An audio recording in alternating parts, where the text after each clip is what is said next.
I'm Mona Shanae, and this is Unboxed, a place where I peel back the layers of everyday technology, society, governance to see what's really happening beneath the surface. Today, I'm talking about something that affects every single one of us, no matter where you live, and that's your data. More specifically, your undisclosed data, the pieces of information you give away every day without fully realizing it. And while you may hear about GDPR or UK laws or wherever you live, the reality is that the issue is global. Across continents, regulations vary widely, from strict protections in Europe to almost no oversight in parts of the world. But the collection of storage and the monetization of our personal information is happening everywhere, often in ways most of us never see. The digital world tells us a comforting story. You gave your consent. But that's often far from the truth. When you download an app, sign in for your service, or browse the internet, you may feel like you're making a simple choice. Accept or decline, nothing ever in between. But most of us never read the fine print, and even if we did, understanding it fully would be nearly impossible. In Europe, GDPR tries to make the consent explicit, giving users the right to know what's collected and to request deletion. But in the United States, privacy laws are fragmented, often sector-specific, and enforcement can be inconsistent. Meanwhile, the countries like China, personal data is treated very differently, collected and heavily used for commerce and governance, and sometimes little transparency. And in parts of Africa, Southeast Asia, and Latin America, protections are patchy or emerging, leaving citizens extremely vulnerable.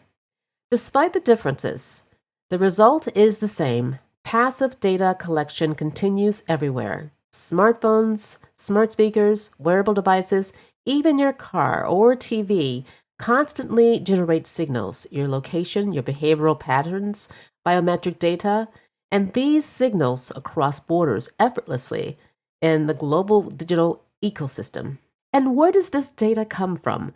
Your sources are nearly endless.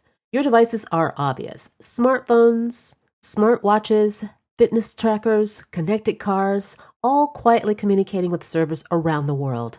A single smartphone can generate thousands of data points each day, from your movement to your voice commands. But it doesn't just stop there.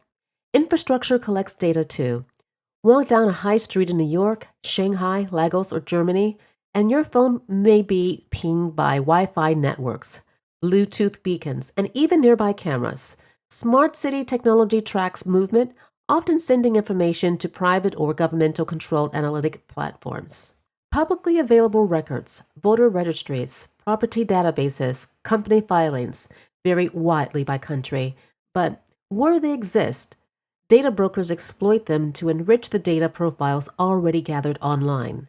And then there are apps, game, weather apps, banking apps, and social media platforms collecting data you may never suspect, your location, camera access, microphone usage, and share it globally.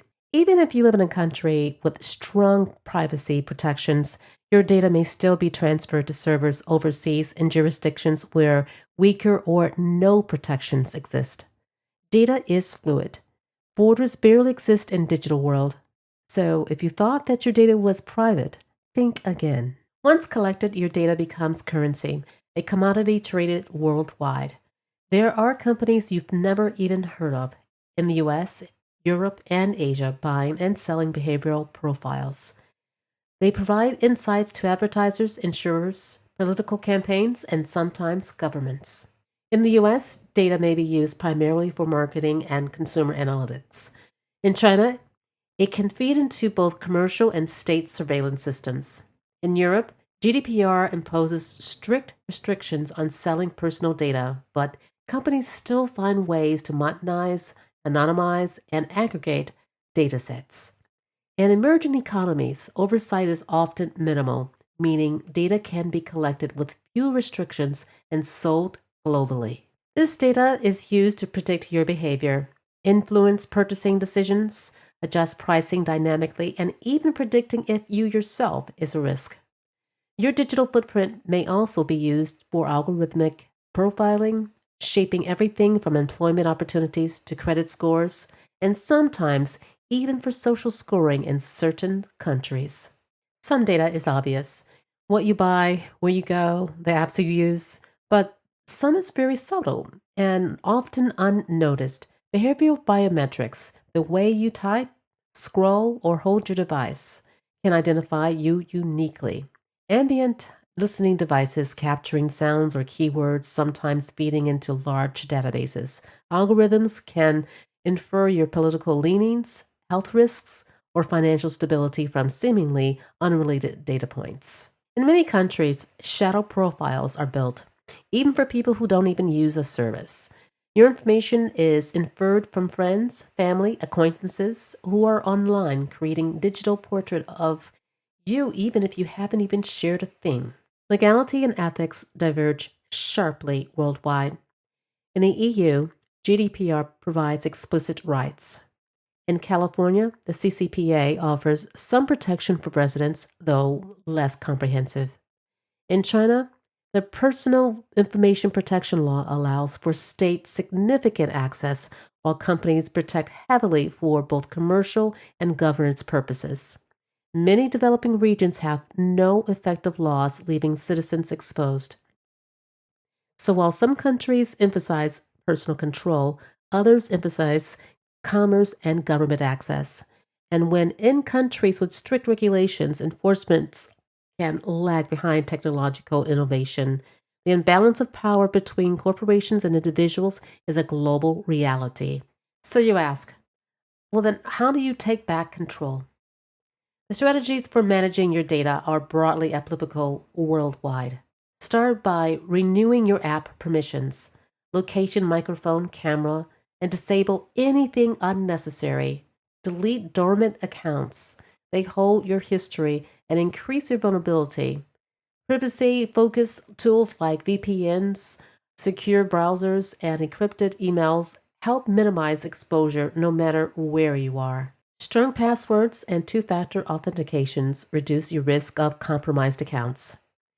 Periodically, checking which companies have your data and using the available opt-out options can help reclaim some control. Think of it as a global digital housekeeping, protecting your identity wherever you live. And here's the bigger picture. Your data isn't just personal, it's global.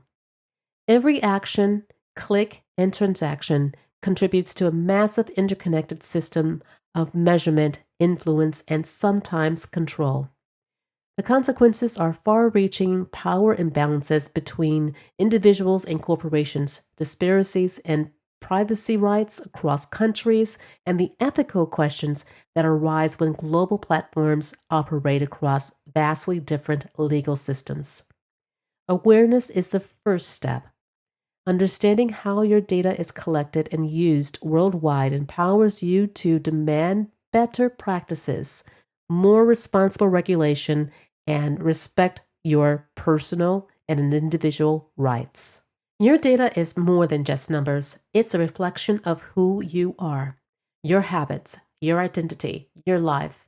And whether you consciously share it or not, it matters. This isn't about paranoia. It's about digital self-defense and recognizing your right to control what belongs to you. I'm Mona Shanae, and this was Unboxed, your undisclosed data. If this episode made you pause, share it, discuss it, and question it. And most of all, keep on exploring, keep on questioning, and keep on unboxing the world around you.